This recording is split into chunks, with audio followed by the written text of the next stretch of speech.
Hello students, how are you? I hope you all are fine. तो आज हम हमारी हिंदी की पाठ्य पुस्तक वसंत भाग 1 का चैप्टर 10 पढ़ेंगे, जो कि एक पोइम अर्थात कविता है, जिसका शीर्षक है झांसी की रानी। इसकी कवियत्री है श्रीमती सुभद्रा कुमारी चौहान जी। यह एक सुप्रसिद्ध कविता है। इस कविता में स्वाधीनता संग्राम के प्रथम दौर का चित्रण है। सन 1857 में जब अंग्रेज भारत में आए ही थे और उन्होंने देश में एकता का भाव देखकर अपना साम्राज्य फैलाना शुरू कर दिया था। अंग्रेजों से आजादी पाने के लिए झांसी की रानी ने उनके विरुद्ध संघर्ष किया था। ये कविता झांसी की रानी महारानी लक्ष्मीबाई की वीरता शौर्य को प्रदर्शित करती है। इस कविता में कवित्री ने झांसी की रानी अर्थात महारानी लक्ष्मीबाई की वीरता की व्याख्या की है। तो आइए बच्चों, इस कविता के द्वारा हम पढ़ने वाले हैं उनके बचपन से लेकर उनकी वीरगति अर्थात मृत्यु तक का पूरा वृतांत। सिंहासन हिल उठे राजवंशों ने भ्रिकुटी तानी थी, बूढ़े भारत में भी आई फिर से नई जवानी थी। गुमी हुई आजादी की कीमत सबने पहचानी थी, दूर फिरंगी को करने की सबने मन में ठानी थी। चमक उठी सन 57 में वह तलवार पुरानी थी, बुंदेले हर बोलो के मुंह हमने सुनी कहानी थी। खूब लड़ी मर्दानी वह तो झांसी वाली रानी थी। तो इस पद्यांश में कवित्री सुभद्रा कुमारी चौहान कहती है कि जब भारत को आजादी की पहली लड़ाई हुई या लड़ाई लड़ी गई तो सन 1857 में, उससे पहले भारत की हालत बहुत खराब थी। भारत अंग्रेजों की गुलामी सहते सहते मानो बूढ़ा हो चुका था, अर्थात जो भारत के लोग थे उनके मन में आजादी पाने की कोई इच्छा ही नहीं बची थी। लेकिन 1857 की जो क्रांति हुई, उस क्रांति की वजह से सब लोगों ने मन में ठान लिया था किसके लिए? गुलामी हटाने के लिए अर्थात स्वतंत्र होने के लिए। तो देखिए, सिंहासन हिल उठे राजवंशों ने भ्रिकुटी तानी थी। राजवंश भारत के राजाओं के समूह, भ्रिकुटी तानना अर्थात क्रोधित करना। तो कवित्री कह रही है कि भारत देश की आजादी की जब पहली लड़ाई आरंभ हुई तो देश के राजाओं के सिंहासन हिलने लगे और राजाओं ने अंग्रेजों की ओर क्रोध किया। बूढ़े भारत में भी आई फिर से नई जवानी थी। बूढ़ा भारत किसे कहा गया है कि सन 1857 से पहले जब भारत अंग्रेजों के अधीन था तो वो क्या था, हमेशा उनकी दास्ता को सहन करता था। भारत के लोग हमेशा उनकी दास्ता को सहन करते थे और उनके मन से क्या हो गया था, गुलामी से हटने की या गुलामी से आजादी पाने की जो इच्छा थी वो उनके मन में ही समाप्त हो गई थी। इसलिए उस समय भारत को क्या कहा गया है, बूढ़ा कहा गया है। लेकिन 1857 की क्रांति होने की वजह से उन लोगों में, किन लोगों में, जिन लोगों के मन में क्या हो गया था, जिन लोगों के मन में आजादी पाने की कोई इच्छा नहीं थी, लेकिन 1857 की क्रांति की वजह से अब उनके मन में आजादी पाने की इच्छा दृढ़ हो गई। और जो बूढ़ा भारत था उस समय ऐसा लग रहा था जैसे कि उसमें नई जवानी अर्थात नया जोश आ गया हो। गुमी हुई आजादी की कीमत सबने पहचानी थी, और जो आजादी गुम गई थी, खो गई थी, उस गुमी हुई आजादी की खोई हुई आजादी की भारत देश के सभी लोग ने कीमत पहचानने लग गए थे। दूर फिरंगी को करने की सबने मन में ठानी थी। फिरंगी अर्थात अंग्रेज लोग, अंग्रेजों को यहाँ फिरंगी कहा गया है, और दूर फिरंगी को करने की अर्थात अंग्रेजों को भारत से भगाने की सबने मन में ठानना अर्थात निश्चय कर लिया था। और अंग्रेजों को भारत से दूर करने के लिए, दूर भगाने के लिए सब लोगों ने मन में निश्चय कर लिया था। चमक उठी सन 57 में वह तलवार पुरानी थी और जिन तलवारों पर जंग लग गए थे और लेकिन 1857 की क्रांति होने की वजह से उन तलवारों में भी क्या आ गई थी, फिर से चमक आ गई थी। बुंदेले हर बोलो के मुंह हमने सुनी कहानी थी। बुंदेले किन्हें कहा गया है? मध्य प्रदेश में रहने वाले निवासियों को पहले बुंदेले बोला जाता था, क्योंकि यहाँ बुंदेलखंडी भाषा बोली जाती है। तो बुंदेलखंडी भाषा के कारण यहाँ के लोग बुंदेले कहलाते हैं। तो बुंदेले हर बोलो के मुंह हमने सुनी कहानी थी। क्या कहानी सुनी हुई थी? कि खूब लड़ी मर्दानी, मर्दानी अर्थात मर्दों की तरह, पुरुषों की तरह। वह तो झांसी वाली रानी थी कि जो झांसी की रानी लक्ष्मीबाई थी वो रणभूमि में वीर पुरुषों की भांति लड़ी थी।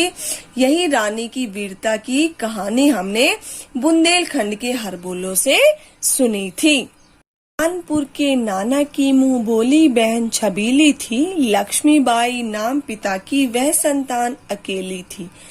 नाना के संग पढ़ती थी वह, नाना के संग खेली थी, बरछी ढाल कृपाण कटारी उसकी यही सहेली थी। वीर शिवाजी की गाथाएं उसको याद जवानी थी, बुंदेले हर बोलो के मुंह हमने सुनी कहानी थी। खूब लड़ी मर्दानी वह तो झांसी वाली रानी थी। तो इस पद्यांश में कवित्री सुभद्रा कुमारी चौहान जी ने लक्ष्मीबाई के बचपन के बारे में वर्णन किया है और वर्णन करते हुए वे कहती हैं कि कानपुर के नाना की मुंह बोली बहन छबीली थी कि रानी लक्ष्मीबाई कानपुर के पेशवा बाजीराव के पुत्र नाना साहब की मुंह बोली बहन थी और बहन छबीली थी। छबीली अर्थात चंचल थी और उनका बचपन का क्या नाम है? उनका बचपन का नाम छबीली था। लक्ष्मीबाई नाम और उनका वास्तविक नाम लक्ष्मीबाई है। पिता की वह संतान अकेली है और वह अपने पिता की इकलौती संतान है। नाना के संग पढ़ती थी वह, नाना के संग खेली थी। जो रानी लक्ष्मीबाई है वो नाना साहेब के संग अर्थात साथ पढ़ती थी और उनके साथ ही खेला करती थी। बरछी ढाल कृपाण कटारी उसकी यही सहेली थी और बचपन में बरछी ढाल कृपाण और कटारी यही सब उनकी सहेली थी। वीर शिवाजी की गाथाएं उसको याद जबानी थी और महारानी लक्ष्मीबाई को बचपन से ही वीर शिवाजी की कथाएं मुंह जबानी याद थी। बुंदेले हर बोलो के मुंह हमने सुनी कहानी थी, खूब लड़ी मर्दानी वह तो झांसी वाली रानी थी कि झांसी की रानी लक्ष्मीबाई उस रणभूमि में वीर पुरुषों के भांति लड़ी थी। रानी की वीरता की यह कहानी हमने बुंदेलखंड के हर बोलों से सुनी थी। लक्ष्मी थी या दुर्गा थी वह स्वयं वीरता की अवतार, देख मराठे पुलकित होते उसकी तलवारों के वार। नकली युद्ध व्यूह की रचना और खेलना खूब शिकार, सैन्य घेरना दुर्ग तोड़ना ये थे उसके प्रिय खिलवाड़। महाराष्ट्र कुल देवी उसकी भी आराध्य भवानी थी, बुंदेले हर बोलो के मुंह हमने सुनी कहानी थी। खूब लड़ी मर्दानी वह तो झांसी वाली रानी थी। इस पद्यांश में कवित्री ने बताया है कि वो बचपन में महारानी लक्ष्मीबाई कितनी वीर थी और वे किस प्रकार के खेल खेला करती थी। लक्ष्मी थी या दुर्गा थी वह स्वयं वीरता की अवतार। यहाँ कवित्री कहती है कि नाम तो भले उनका लक्ष्मीबाई था, लेकिन पता नहीं कि वो लक्ष्मी थी या दुर्गा थी या वो स्वयं ही अपने आप में वीरता का अवतार थी। देख मराठे पुलकित होते उसकी तलवारों के वार। मराठे कौन? मराठी लोग, मराठी सैन्य, और तलवार अर्थात तलवार, और मराठे सैन्य उनकी तलवारों के वार देखकर बहुत पुलकित अर्थात खुश होते थे, प्रसन्न होते थे। नकली युद्ध व्यूह की रचना और खेलना खूब शिकार, सैन्य घेरना दुर्ग तोड़ना ये थे उसके प्रिय खिलवाड़। और उनके बचपन में कौन कौन से प्रिय खेल थे उनके? नकली युद्ध करना, व्यूह की रचना अर्थात युद्ध से पहले जिस प्लान को बनाते हैं ना उसको, उस प्लान की रचना करना है, उस प्लान को बनाना, और खूब शिकार करना, सैन्य अर्थात सेना को घेरना, और नकली का दुर्ग बनाकर उस दुर्ग को तोड़ना, ये सारे उनके बचपन के प्रिय खेल थे। अर्थात लक्ष्मीबाई को इन्हीं खेलों में खेलने का आनंद आता था। महाराष्ट्र कुल देवी उसकी भी आराध्य भवानी थी। महाराष्ट्र की जो कुल देवी है कौन है? भवानी जी। वो भवानी देवी ही उनकी भी आराध्य अर्थात उनकी भी पूज्य देवी थी। बुंदेले हर बोलो के मुंह हमने सुनी कहानी थी, खूब लड़ी मर्दानी वह तो झांसी वाली रानी थी। और झांसी की रानी लक्ष्मीबाई उस रणभूमि में वीर पुरुषों की भांति लड़ी थी। रानी की वीरता की यह कहानी हमने बुंदेलखंड के हर बोलो से सुनी हुई है या थी। हुई वीरता की वैभव के साथ सगाई झांसी में, ब्याह हुआ रानी बनाई लक्ष्मीबाई झांसी में। राजमहल में बजी बधाई खुशियां छाई झांसी में, सुबट बुंदेलों की बिरुदावली सी वह आई झांसी में। चित्रा ने अर्जुन को पाया शिर से मिली भवानी थी। बुंदेले हर बोलो के मुंह हमने सुनी कहानी थी, खूब लड़ी मर्दानी वह तो झांसी वाली रानी थी।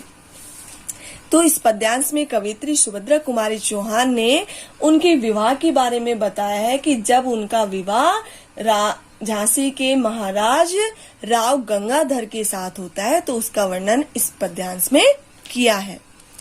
हुई वीरता की वैभव के साथ सगाई झांसी में। वीरता अर्थात वीर भाव, वैभव होती है धन संपत्ति। तो यहाँ वीरता का अर्थ तो लिया गया है किसके लिए? रानी लक्ष्मीबाई के लिए। और वैभव अर्थात धन संपत्ति से परिपूर्ण का अर्थ लिया गया है राव गंगाधर के साथ।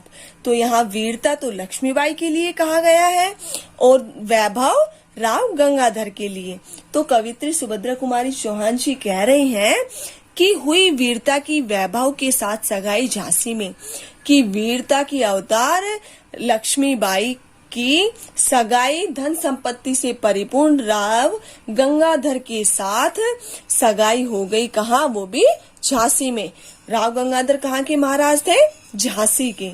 ब्याह हुआ रानी बन आई लक्ष्मीबाई झांसी में, और रानी लक्ष्मीबाई का विवाह हो गया और विवाह के बाद वो रानी अर्थात महारानी बनकर झांसी में आ गई। राजमहल में बजी बधाई खुशियां छाई झांसी में, और उनके विवाह हो जाने के कारण राजमहल में बधाइयां बज रही थी अर्थात बहुत सारे गीत गाए जा रहे थे बधाइयों के, और पूरे झांसी में खुशियां छाई हुई थी। सुबट बुंदेलों की वृदावली सी वह आई झांसी में। वृदावली अर्थात कीर्ति को बढ़ाने की। और कवित्री कह रही है कि वीर बुंदेलों के कुल में कीर्ति को बढ़ाने के लिए वह झांसी में कौन? लक्ष्मीबाई झांसी में महारानी बनकर आई। चित्रा ने अर्जुन को पाया। चित्रा ने अर्जुन पाया अर्थात चित्रा का विवाह अर्जुन के साथ हुआ था, और शिव से मिली भवानी थी। भवानी अर्थात पार्वती जी, और शिव का विवाह पार्वती जी के साथ हुआ था। ऐसे ही जिस प्रकार से चित्रा ने अर्जुन को प्राप्त किया और पार्वती ने शिव जी को प्राप्त किया, वैसे ही अब वीरता ने वैभव को प्राप्त कर लिया अर्थात महारानी लक्ष्मीबाई ने महाराज गंगाधर राव को प्राप्त कर लिया। बुंदेले हर बोलो के मुंह हमने सुनी कहानी थी, खूब लड़ी मर्दानी वह तो झांसी वाली रानी थी। झांसी की रानी लक्ष्मीबाई उस रणभूमि में वीर पुरुषों की भांति लड़ी थी। रानी की वीरता की यह कहानी हमने बुंदेलखंड के हर बोलो से सुनी थी। उदित हुआ सौभाग्य मुदित महलों में उजियाली छाई, किंतु काल गति चुपके चुपके काले घटा घेर लाई। तीर चलाने वाले कर में उसे चूड़िया कब भाई, रानी विधवा हुई हाय विधि को भी नहीं दया आई। निसंतान मरे राजा जी रानी शोक समानी थी, बुंदेले हर बोलो के मुंह हमने सुनी कहानी थी। खूब लड़ी मर्दानी वह तो झांसी वाली रानी थी। तो इस पद्यांश में कवित्री सुभद्रा कुमारी चौहान ने बताया है कि किस तरह से कालगति धीरे धीरे काली घटा को उस झांसी पर घेर लाती है। उदित हुआ सौभाग्य मुदित महलों में उजियाली छाई। कवित्री सुभद्रा कुमारी चौहान जी कह रहे हैं कि जब रानी लक्ष्मीबाई का विवाह राव गंगाधर के साथ हो जाता है तो उनका सौभाग्य उदित हो जाता है, उसमें उजाला छा जाता है। मुदित महलों में उजाली छाई और उन दोनों के विवाह से वहां के संपूर्ण महलों में भी बहुत सारी उजाली अर्थात बहुत सारी खुशियां छा गई थी। किंतु काल गति चुपके चुपके काली घटा घेर लाई। काल गति किसे कहते हैं? मृत्यु की। कि लेकिन जो काल गति है, जो मृत्यु की गति है, वो चुपके चुपके अर्थात धीरे धीरे काली घटा अर्थात दुख रूपी घटा को उस झांसी के जो राजमहल था उस पर घेर लाई। तीर चलाने वाले कर में उसे चूड़िया कब भाई। जो रानी लक्ष्मीबाई के हाथ थे वो कैसे थे? कर यानी हाथ, वो कैसे थे? हमेशा तीर चलाते थे। तो तीर चलाने वाले रानी लक्ष्मीबाई के हाथों में उसे चूड़िया कब भाई अर्थात जो काल गति थे उसे चूड़िया अच्छी नहीं लगी। रानी विधवा हुई है और राव गंगाधर की मृत्यु हो गई और जो रानी थी वो अब विधवा हो गई। हाय विधि को भी नहीं दया आई और उनकी खुशियों को देखकर उनको इतनी जल्दी उनको विधवा हो जाने के कारण हाय विधि अर्थात जो विधाता है उसको भी रानी लक्ष्मीबाई पर दया नहीं आई। निसंतान मरे राजा जी रानी शोक समानी थी। और जो राव गंगाधर महाराज थे वो निसंतान अर्थात बिना संतान के ही उनकी मृत्यु हो गई अर्थात संतान होने से पहले उनकी मृत्यु हो गई, वो बिन संतान के ही मर गए। रानी शोक समानी थी। शोक समानी अर्थात शोक में डूबी हुई थी और महाराज की मृत्यु के बाद रानी लक्ष्मीबाई शोक में डूबी हुई थी। बुंदेले हर बोलो के मुंह हमने सुनी कहानी थी, खूब लड़ी मर्दानी वह तो झांसी वाली रानी थी। और झांसी की रानी लक्ष्मीबाई उस रणभूमि में वीर पुरुषों के भांति लड़ी थी। रानी की वीरता की यह कहानी हमने बुंदेलखंड के हर बोलो के मुंह से सुनी थी। बुझा दीप झांसी का तब डल हो जी मन में हर्ष आया, राज्य हड़प करने का उसने यह अच्छा अवसर पाया। फौरन फौजे भेज दुर्ग पर अपना झंडा फहराया, लावारिश का वारिस बनकर ब्रिटिश राज्य झांसी आया। अश्रुपूर्ण रानी ने देखा झांसी हुई बिरानी थी, बुंदेले हर बोलो के मुंह हमने सुनी कहानी थी, खूब लड़ी मर्दानी वह तो झांसी वाली रानी थी। इस पद्यांश में कवित्री सुभद्रा कुमारी चौहान जी ने अंग्रेजी वायसराय लॉर्ड डलहौजी की कुटिल नीतियों का वर्णन किया है और उनका वर्णन करते हुए क्या कहती हैं? बुझा दीप झांसी का तब डलहौजी मन में हर्ष आया।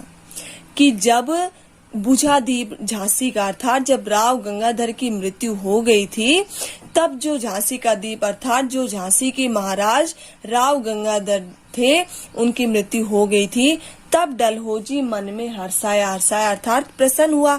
तब जो लॉर्ड डलहौजी था वो मन में बहुत प्रसन्न हुआ, बहुत ही ज्यादा खुश हुआ। राज्य हड़प करने का उसने यह अच्छा अवसर पाया और उनकी मृत्यु हो जाने पर उनके राज्य को हड़पने का लॉर्ड डलहौजी ने यह सबसे अच्छा अवसर प्राप्त कर लिया था। फौरन फौजे भेज दुर्ग पर अपना झंडा फहराया। फौरन और तुरंत ही फौज भेज दुर्ग पर, उस दुर्ग पर उसने तुरंत ही फौजें भेज दी और उन फौजों को भेजकर उस दुर्ग पर उसने लॉर्ड डलहौजी ने अपना झंडा फहरा दिया। लावारिस का वारिस बनकर ब्रिटिश राज्य झांसी आया। जब राव गंगाधर की मृत्यु हुई तब उनकी कोई संतान तो थी नहीं, तो जो वहां का दुर्ग था, जो झांसी था, वो उस समय कैसा था? लावारिस था। तो उस समय उस लावारिस झांसी का वारिस बनकर जो ब्रिटिश राज्य है वो कहाँ आ गया? झांसी आ गया।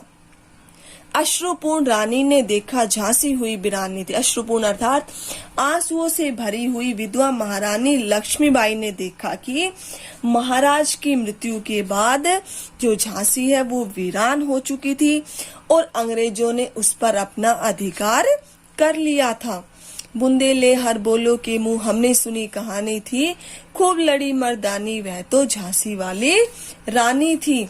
और झांसी की रानी लक्ष्मीबाई उस रणभूमि में वीर पुरुषों के भांति लड़ी थी।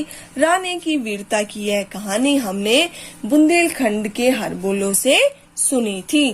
Thank you.